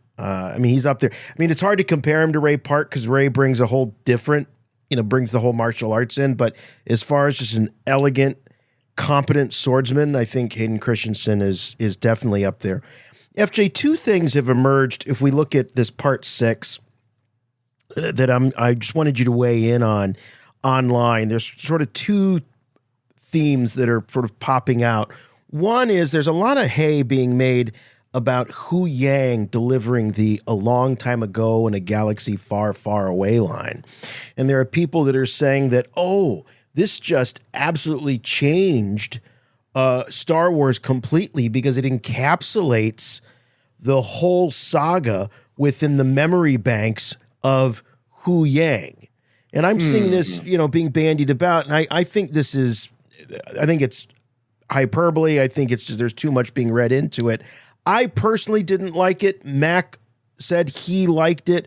Where do you stand on the self-referencing moment of "a long time ago in a galaxy far, far away"? It's weird because I rubbed against it when I first watched it. It was so meta. It's very meta. There's going to be a point. There's going to be a point to this, and you guys are like I said, people listening to this will know better than I will. So I was initially sort of like, right, like it's a little meta, it's a little corny. Two answers to this. Well, the first one is if they had done that as an animated episode, everybody would have lost their minds and not have a problem with it, right? The second part answer is, to me, that's the Journal of the Wills, right? Like, so the Journal of the Wills was always the opening in a long time ago in a galaxy far, far away. Like, I always thought, like, these were stories being told from the Journal of the Wills, and that's how they would have answered, and that's what he's referencing. I could be wrong. Well, no, I don't think so, because be cool with it. Since the birth of the expanded universe via the West End Games Star Wars sourcebook, which came out around the late 80s, and it really laid a lot of tracks for the expanded universe as it lived and thrived through a couple of a decade and a half, 2 decades and a half. There was always a historian within that was telling you these stories about Star Wars. There was always a specific historian, and his presence was made known in these books. I forget his name. But then also, you bring up the Journal of the Wills, which kind of gave me the goosebumps a little bit, because that's great, man. That's some serious Star Wars referencing, because that's what George Lucas always intended the story to be told as, a journal from someone else's perspective. And C-3PO and R2 were always said to be the perspective from which the Star Wars story was being told and how history was being recorded. So those are boom, boom, boom. Those are things that I think are steeped in the history of Star Wars. And I love seeing that reference now via Huang. And he's got it laid out in 3 trilogies, which is another, it's meta within meta now, and I didn't respond to it like the way a lot of people did. I was thinking very specifically, they're referencing the James Mangold thing that he's working on right now, and that many creatives have worked on in the past. But then Ahsoka says, well, that's the best one. So it's like, well, she's talking about 1977. Come on. That's such an inside joke that. Yeah. Again, she's talking 77. If this happens in animation, this is where Filoni still got those. He hasn't shaken those animation roots, right? So the dialogue, a lot of this is still steeped in animation. By the way, he knows the voices of these characters, like how they should talk, what they should say. He's got it down perfectly, even in live action. But it's still approached like it's a giant animated thing. FJ, could you pull back the curtain a little bit on that? Because you've referenced this a couple of times. How do you, as a veteran of animation, how do you define the style or the writing? How do you distinguish between the two? That's hard to say. I mean, that's a tough question. It's a great question. It's a really tough question, and I think the difference, the reason I can't give you a justifiable answer, is the difference between me and writers working on Transformers versus Dave Filoni doing live action television based on the fact that he created those characters, right? Those are his babies. That's very different versus, hey, FJ's a dude who got hired to do Transformers that's existed in various iterations for 40 years. So everybody's got their own idea and interpretation of these characters. And it's not much different what Filoni's going through than George did when he did the prequels. It's like, you created these characters. Who the hell are we to argue what you do with them, right? Like, so I think writing those characters comes very natural to him, and I think that's why I think this show works a little bit. I think the show works pretty well based on that. But I just think being a writer versus being the creator who gave birth to those characters is a very different thing. And look, again, this is all speculation. I would imagine it's very difficult to separate yourself from that. And, it's like, imagine being George Lucas watching the sequel trilogy. Oh. Right? Like, No, like I'm not saying it's a bad thing. I'm not doing it to shit on the No, but it work. was. What I'm saying is like, Yeah. how do you look at it as someone who created this and launched this gazillion-dollar thing, and here's the decision that they make, and having an opinion on that, whether it's right or wrong, it's irrelevant, right? Right. So the point being is, it's like that's why I can never get mad with him about the prequels, right? Like people don't like it, I don't give a shit, right? Like it's his story. By the way, not only did he create it, he's paying for it, George. You know, like, right. You know, like it's not even you know, using somebody else's money. The dude earned the right to do that, right? So anyway, fast forward to Filoni doing these characters. It's like no one else has touched these characters, right? He created these characters. Literally no one else other than writers on Rebels that he supervised or whatever have touched these characters without his involvement, right? So he's very close to the subject matter, and maybe even a little too close. And before you go on, FG, I just want to spit out this thought I have about George Lucas, is that when he originally sold off Star Wars, he said, wow, this is great. Now I can actually go see a Star Wars film as a fan, as opposed to the guy who's paying for it all and who's a creator, and it all weighs him down and stuff. Now, I think George has struggled with seeing another vision of Star Wars, where he gets to the point sometimes where he says to himself, what did I, like Anakin Skywalker, what have I done? But, that's the reality of the situation. I think, that's a case of George. George is the guy who always wants to have his pie and eat it too. He's a guy who wants to be a fan of Star Wars, but struggles still to this day with being the creator of it all, and still having, despite the fact he sold it to Disney, George still owns Star Wars. It's his creation. And it doesn't matter who the corporate head of it is. At the end of the day, it all comes down to George Lucas. It all came from him. So it's been tough for him, I think, to see the kids grow up and move out of the house.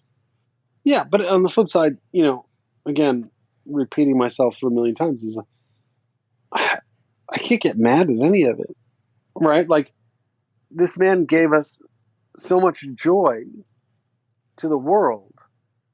Like, what do you get mad about? Like, who cares?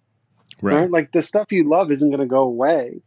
And it's like, yeah, you could sit there and be like I only have one big problem with the Ahsoka episode this week, is I thought the introduction of Ezra was really dull and anticlimactic. It was terribly anticlimactic. It was supposed to be, really the climax of all 6 episodes, and he just is there standing next to I knew exactly how it was going to happen. I was just waiting for him to go, "Hey, what took you so long?" I even knew the line that he was going to say, because it was predictable. And the problem is, it's like, and this goes back to my earlier sort of comment about it, right? Like, it's like, by the way, the opposite is the introduction of Thrawn, which is great and epic and super cool and justifiable of who the character is, right? So, like, we have no sense of what's happened with these guys in the time they've been exiled on this planet, right? We have no sense of it.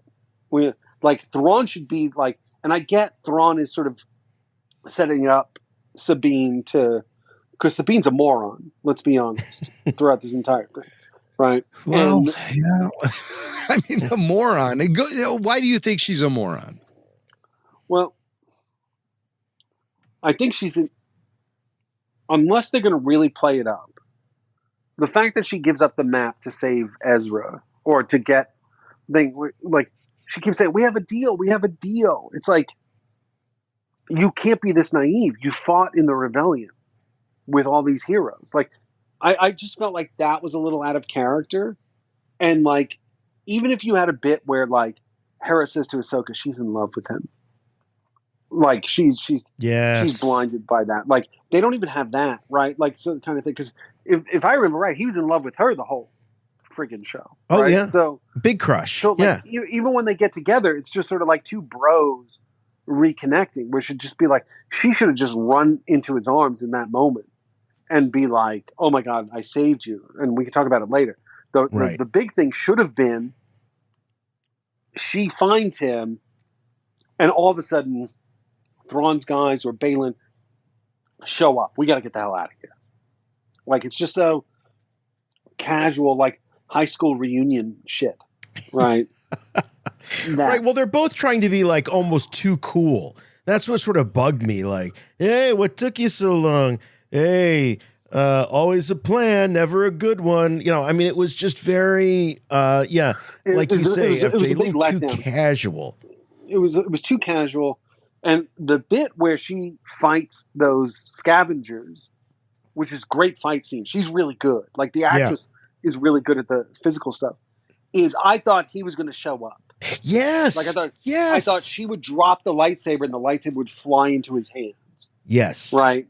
And all this stuff. Like, so you're sitting there going, like, what is he? So he just lives with these turtle people. Turtle crabs. That's what we're calling. Yeah, it's weird. It's such a Ewok kind of thing. And, it is very Ewok-y. Yeah.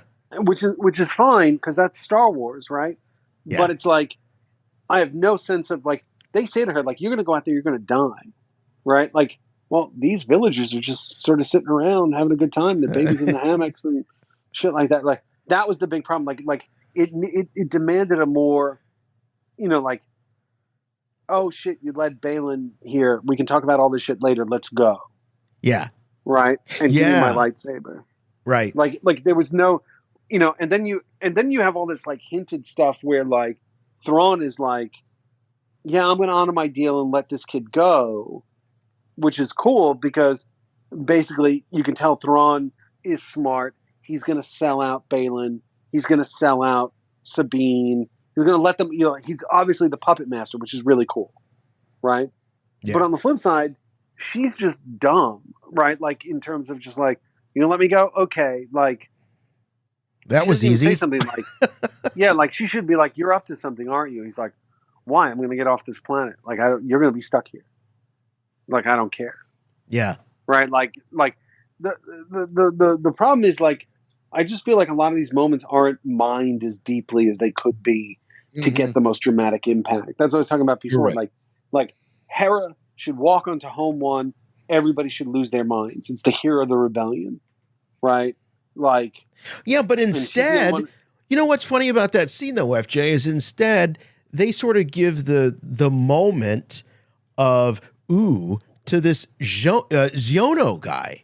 Like they create mystique around him rather than around Hera. There's no mystique or presence with her. It's like, oh, Senator Ziono is here. What? Who cares? Yeah, I mean, the one interesting thing is the decision, and I sort of like this in this, sort of Star Wars streaming universe, is the New Republic sucks. Yeah. Right? Like they suck. Like, and I do, and I don't like it because I think it makes the whole effort futile, which bothers me a bit. But I think the problem is to sort of latch onto your issue.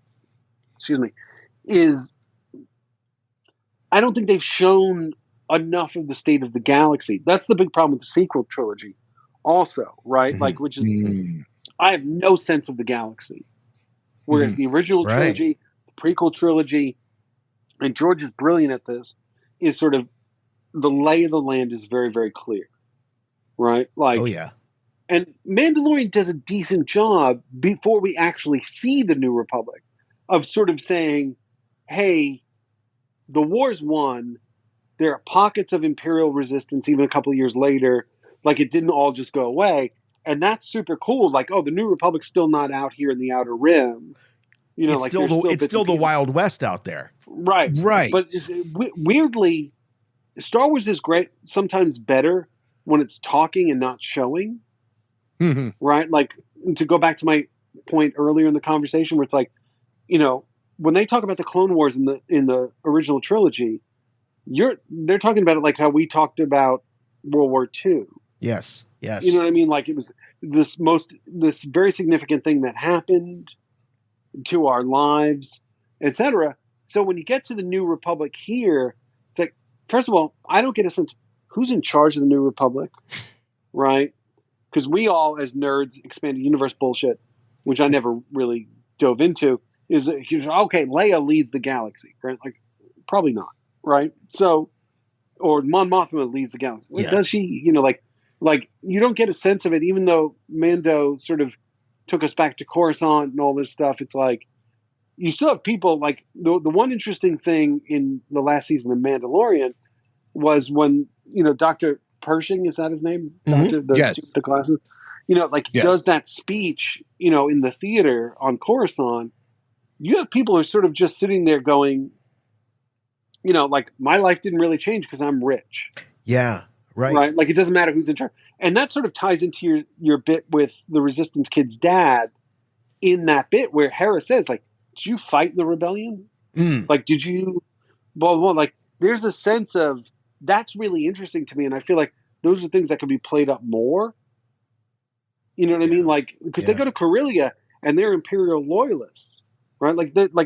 And I weirdly feel like if these things happened before some of the Mandalorian stuff where we go to Coruscant, it's a better gradual build of explaining that universe. Because I feel like this is filling in a lot of blanks in Ahsoka. Well, this stuff, it could be seed planning where this stuff will be fleshed out, you know, in an additional series or in a film down the line. But FJ, before we let you go, it's time for Profit or Loser. This is what everyone's tuning in for. This is the smash hit game show that has been sweeping the country. Like it's like Regis is back and Who Wants to Be a Millionaire? It's FJ DeSanto, Profit or Loser. I mean, people they're betting on DraftKings right now on Swank's got the what pad and paper FJ out. is predicting. It's a lot of pressure. Yeah, I got the pad and paper It's a lot out. of pressure. I'm writing them down. There's only 2 episodes left, and I feel like we're not even done with the first act. Right? True. So I think there's going to be a big cliffhanger, and I think the cliffhanger is Thrawn returning to the galaxy. I think that's obviously definitely going to happen. Okay, we know that's going to happen. We know that's going to happen. So the end result of this season will result in a fail for Sabine, Ahsoka, and the gang who are out there to thwart Thrawn from returning. Obviously, it's not going to go the way they want it to, and it's going to end on a downer, like Empire Strikes Back, the most revered piece of Star Wars content ever. Yeah. It's going to end on some sort of the bad guys on top for sure. Yes. And I think what they're going to have to explore, and this might go into the second season, is they're clearly setting up some sort of Ahsoka Sabine rift. Right? Like she says, "Can I trust you?" And she goes, "Of course you can." But then in the beginning of this episode, she's like, "Yeah, she gave them the map." Right? And Sabine is sort of the example, by the way, of the Jedi attachments fuck everything up. Sorry about my language. But the attachments, you can't have attachments. So she's got the attachment to Ezra, and that's now sort of doomed the universe. And even Thrawn sort of calls her out on that. Like, you would risk the galaxy for this. Right? Like, that's dumb, right? So that's the first thing. I think... Well, the rift, I think, is already exists. I think it's pre-existing coming into the series that there's a rift. She says, I walked away from Sabine. Yeah, I don't think they played that hard enough. Yeah, like there should No, have been, like, not at all. and, I'm very disappointed by that. The incident, like what was that inciting incident? Like, you know, I trusted you to do this on this adventure in between shows, and you messed up, and you chose this. You know, like you needed that moment where Ahsoka says to Sabine in like episode 3 or whatever, like, you follow your heart versus your mind, and that cost us this adventure 5 years ago, right? Well, but she does say that she abandoned or she left Anakin and the Jedi Order the way she abandoned Sabine. She fesses up. Yeah, but why? Right, but, like, I agree. Yes, we don't know she why. got burned by Sabine somehow. Like she got burned by the Jedi Council who didn't have her back. What's that, FJ? I think I wanted that info. Like the Hera should have been the one to be like, you guys got to get over this. What happened on planet so-and-so was 10 years ago. It happens. You got, like, Ahsoka, you're almost like holding on too much to the Jedi code for somebody who left the Jedi. Mm-hmm. Right? Like, not just those little nuances. You're starting to sound like a Boken Jedi, Ahsoka. Exactly. A Boken Jedi. which is a new term now. So we have a brand. We have a brand for Jedi that were not trained in the Jedi Temple. So this is Ezra. This is Luke. This is Luke. Yeah, Luke was not trained in the Temple. He's a Boken Jedi, right? Right, absolutely. The guy who took down the Empire essentially and redeemed Anakin Skywalker. I think that's the line of demarcation. I mean, it has to be some significance if they gave it to Balin to say, no, he's a Boken Jedi, not trained. And that ties into my other prediction is, I think, and Thrawn is smarter than this. I think Balin's trying to take out everybody because he says, I'm going to break the cycle. And he knows that the cycle is Thrawn comes back, the Empire returns after 4 or 5 years, and we're just going to do this dance forever. Like, I think he ends up either not necessarily with the good guys, but wanting to stop both. And that goes back into the Luke stuff from Last Jedi, which was, again, something I speculated on that didn't really happen in the movie, which was Rey was going to be that sort of what Balin thinks the Jedi should be. What is that? You're not a Jedi. You're not a Sith. What is that middle thing, right? That hovers both worlds where you can have attachments. You can be strong with the Force. And that also, by the way, ties into the Sabine thing, which they address a little bit in this episode is, I feel like Filoni is trying to take back the original conceit we had as kids of anybody could wield the Force. Yep. And I think Finn, again, that's a missed opportunity in the sequels that they only address at the very, very end, is you had Finn in Force Awakens with a lightsaber, even though he wasn't necessarily a Force-sensitive guy, but he was starting to feel the Force by the time we got to Rise of Skywalker. And I think that's interesting, like those Boken Jedis, like are Force-powered people who aren't necessarily trained that way. And I think that's really interesting. And I think Balin is that next step in that, or like that middle conduit to that. Yeah. That leads to Luke, that leads to blah, blah, blah. And I thought that was sort of what Luke was going to hint at Last Jedi, which is, those old ways don't work. Rey, it's up to you to find the new ways to do it. Because I wasn't trained in the Temple. These books are valuable, but it's your interpretation of those books. It's your training. It's like, to go back what Jimmy was saying about Kung Fu movies earlier, and I'm a Kung Fu movie fanatic. And, Bruce Lee created his own fighting style, Jeet Kune Do, right? Where he took elements of different fighting styles to form his own thing, which is that whole, be water and all that stuff, all those classic, the way is no way kind of thing. Like, I've been waiting for the Jeet Kune Do of the Force, right? Which is like techniques of the Jedi, techniques of various other styles and all that stuff into Sith even? But it's your own personal style. Like, what is your own personal style? Like, Luke couldn't train Jedi because he didn't come from the Jedi.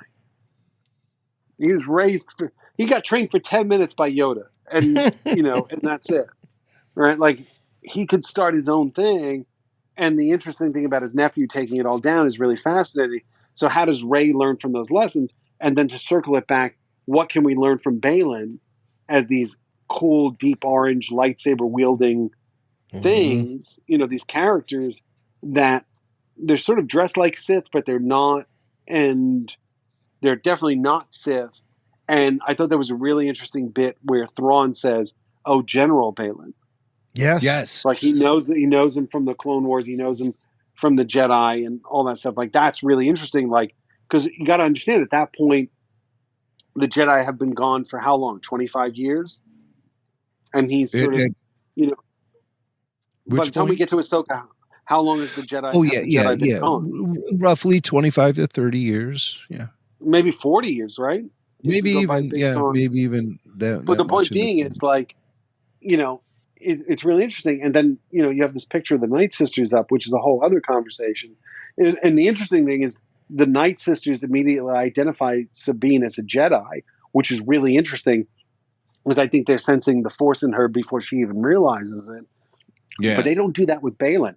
They don't turn to Balin and Shin and go, "What about you guys?" Yeah, what do you? That's interesting to me. We could just go on forever.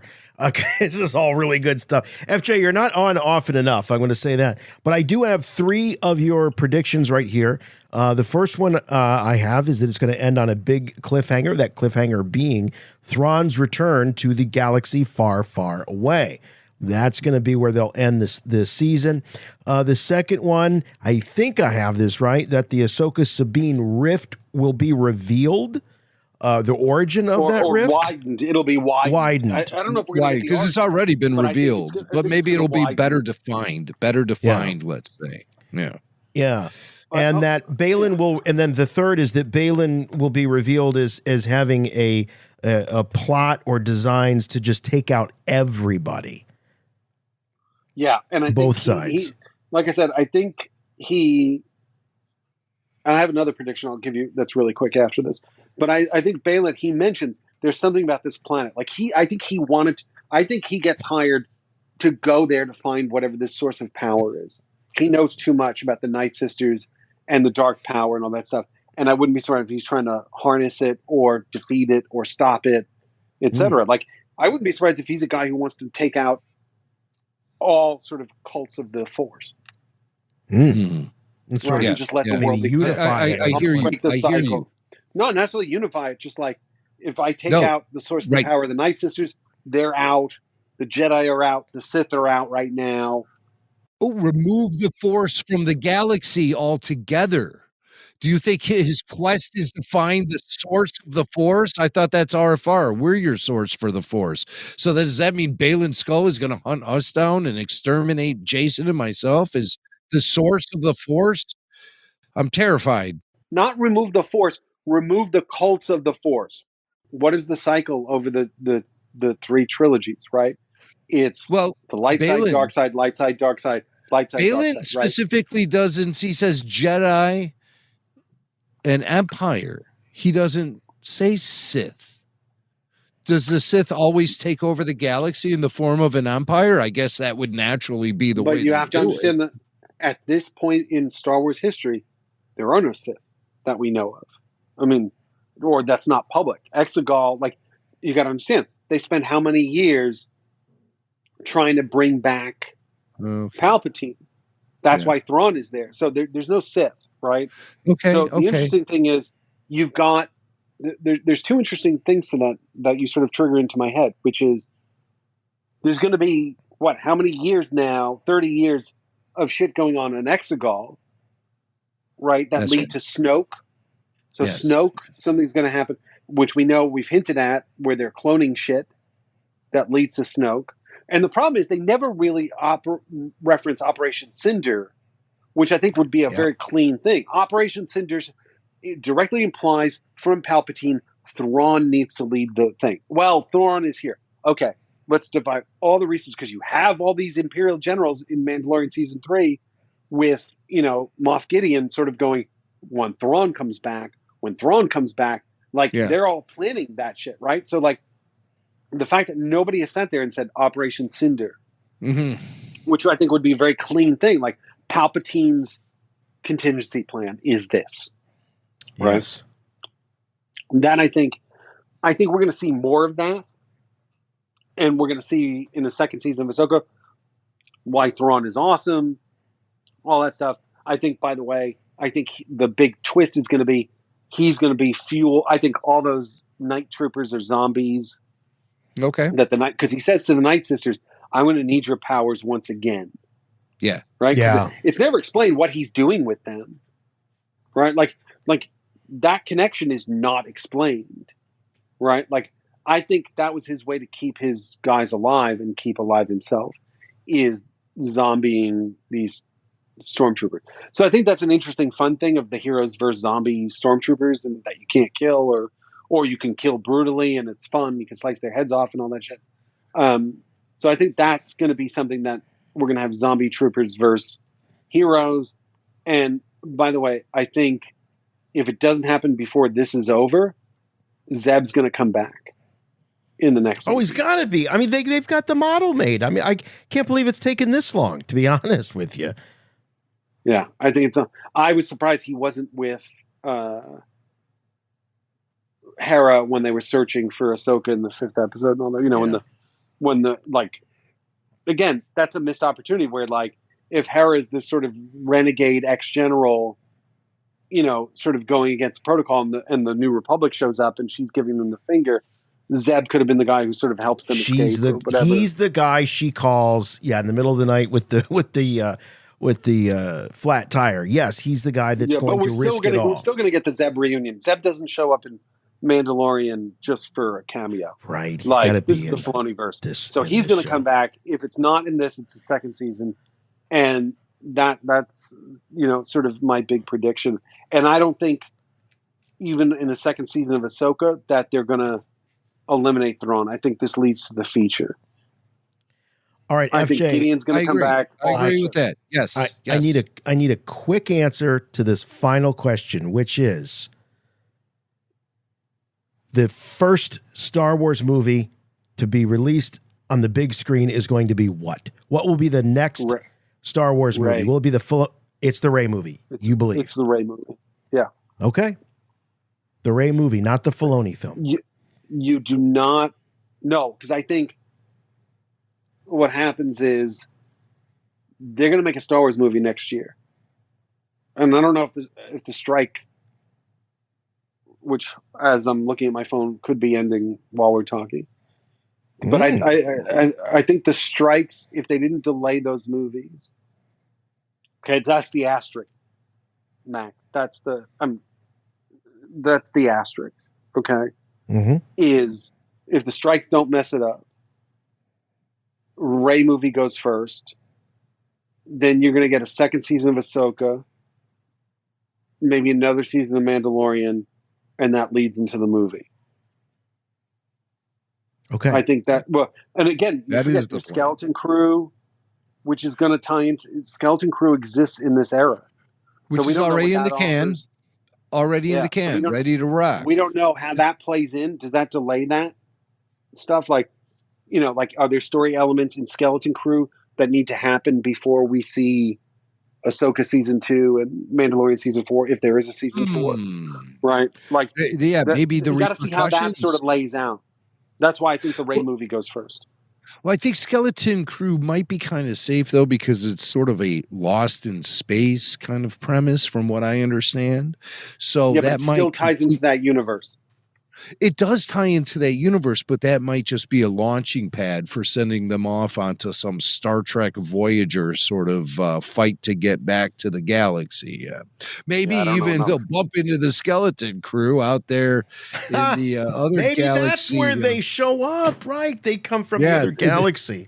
They're out there hunting Purgles, and we discover that that's not where Purgles go to die. That's where they get lured for the Skeleton Crew to shoot them down for food. That would be sort of a dark element of that show that I don't think that they're going to be bringing us, but I would have shouted it out in the writer's room had I had a seat at the table. I don't know where you're going with this. This is your own profit and loser shit. All right, man. Well, FJ, thank you so much for taking the time out. We know you're a busy guy. And like I say, we love the private chats that we have, but we also love these public ones that we have on the show. So you're always welcome, and it's always refreshing to chat with you. So thank you. I'm not coming back until I fight Blake. Fight Blake. It's a cage match. FJ versus Blake in this. I will not curse. I will not curse. I promise. And clean punches only. Really nice too. I want to do Profit and Loser with Blake. Oh, all right. Profit or Loser with Blake. Okay. I think the stage has been set for that. 2 men enter, 1 kid leaves. Yeah, I say I'm going to fight him, but I'm going to be more like the fun uncle. Yeah. You're the Funkle. You're the Funkle. At FJ DeSanto is where you can find him on the social medias. So please do check him out. He's a great follow and he's a great friend. So thank you so much, FJ. Really appreciate the time. And you got to go pick up your wife. Now go. You're going to be late. Supposedly. We kept him. Yeah, she'll be fine. All right, buddy. Thanks very Talk to you much. later. Take Thanks, care, guys. pal. Cheers. Thank you. Bye. Later. All right. The great FJ DeSanto, ladies and gentlemen. By the way, I wanted to say this when FJ was on, but you know what? We just had such precious time with him. Jim, I've already recast Balin Skull. Oh, yeah. I've recast. Who do you got? Famously, I recast Leia as in the form of Kate Mulgrew. That, of course, that didn't happen. No. But I'm going to throw out an actor name. This is a Broadway guy. He's a Shakespearean theatrical trained actor. He's done some TV, done some films. This guy, his name is Patrick Page, and he has the presence. He has the look. I think he would be absolutely fantastic as Balin Skull. So I'm going to just throw it out there free of charge to the guys at Lucasfilm. Patrick Page. Yes. Attention, casting department. Attention. Patrick Page. He's ready to sign on the dotted line, says his agent, Jason Swing. I love it. Chewie, get us out of here!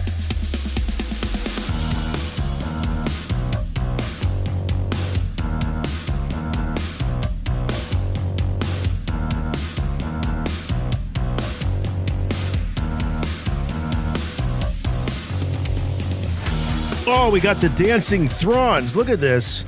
Oh, tell you what, you people that are not watching the Rebel Force Radio podcast, you're only listening to it, you are missing out. The dancing Thrawns. We got 3. I mean, we got the 2 official releases and we got a Jimmy Mac custom in there. This is amazing. This is the stuff that you miss when you are not supporting Rebel Force Radio on Patreon. Patreon is the best way to support Rebel Force Radio. We love to have you check out all the offerings on Patreon. In addition to getting things like, the commercial-free versions of the podcast, Rebel Force Radio, get the video version if you are on the all-access tier. There's all kinds of stuff happening all the time. Jimmy Mac is the architect of the RFR Patreon offerings. Jimmy Mac, what's we got cooking right now on the Patreon? Well, so many great things. Of course, each and every week you get ad-free podcasts, you get bonus shows, full show video. It all depends on the tier that you are supporting us on. But lately, in offerings coming from RFR, we have, of course, RFR RPG, the continuing adventures of Podcastus and Grando the Grand. It's a wacky adventure involving Imperial strongholds and large pepperoni pizzas. It's off the charts excitement. Everyone's buzzing about it. Of course, Eric from Phoenix checked in recently on RFR Q&A for his review of the AHSOKA season, along with some Star Wars Celebration 5 memories. Remember Star Wars Celebration 5, Swank? Oh, yeah. We were out there. Oh, yes. Jason remembers, and he still has the scars to reinforce those memories. RFR Q&A is dropping each and every week. We also had another recent RFR Q&A, Ahsoka Tano and the Holocron of Mystery, featuring RFR VIP Marty. And he's fresh back from a trip to Galaxy's Edge, and he gives us his review of the Ahsoka series thus far. And we try to guess which Jedi will be speaking to us from this holocron of mystery he had recently acquired a new Kyber crystal for. It's really edge of the seat excitement there on RFR Q&A. It can't be replicated anywhere else. The community is the greatest. Everyone has amazing conversations in the comments after each and every release and within the community page itself. So we want you guys to join us. If hearing me and Jason every week on the weekly show isn't enough for you, on top of that with the after show, but you can also get weekly bonus podcasts at RFR on Patreon. Join the party and support Rebel Force Radio and keep us alive and vibrant well into the future, because we know there's going to be a lot of Star Wars content dropping. And Rebel Force Radio needs to be there on the front lines with you guys, the front lines of fandom, as we react and share our reactions with each other here on Rebel Force Radio. Get more RFR on Patreon, patreon.com/Rebel Force Radio. And don't forget that all of our after shows are broadcast exclusively on YouTube. And in addition to those live streams, we have more than a decade and a half's worth of content out there and available, including interviews with Star Wars celebrities, coverage of, you mentioned Celebration 5. We've got all of our celebration coverage, our event coverage. It's all there. Live shows from various conventions. It really is it's an audio history, really, of Star Wars fandom over the last 17 years.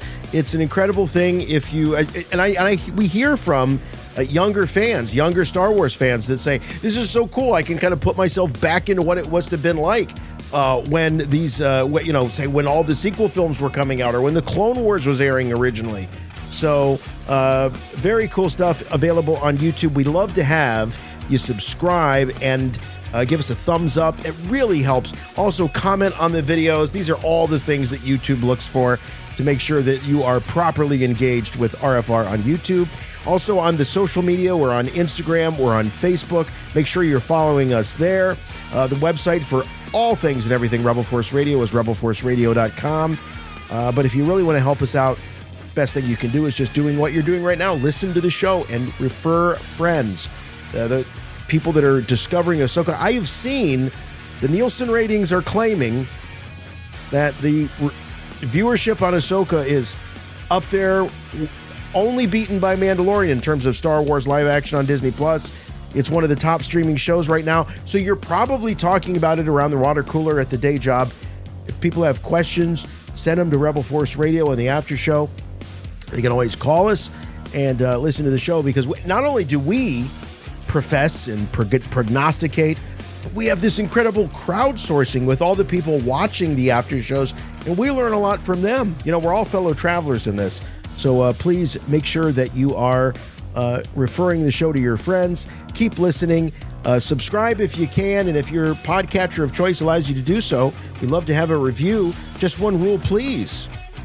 Make a review, of course you will, because strategy tells me you will leave a review and make it good.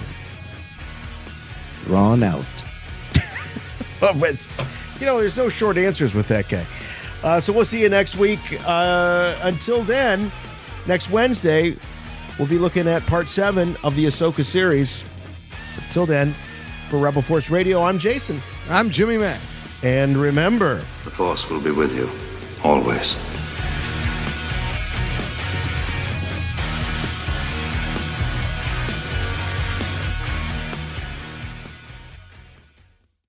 What happened to your face? I'm a kitty cat. Stupid face painters apparently never heard of Darth Maul.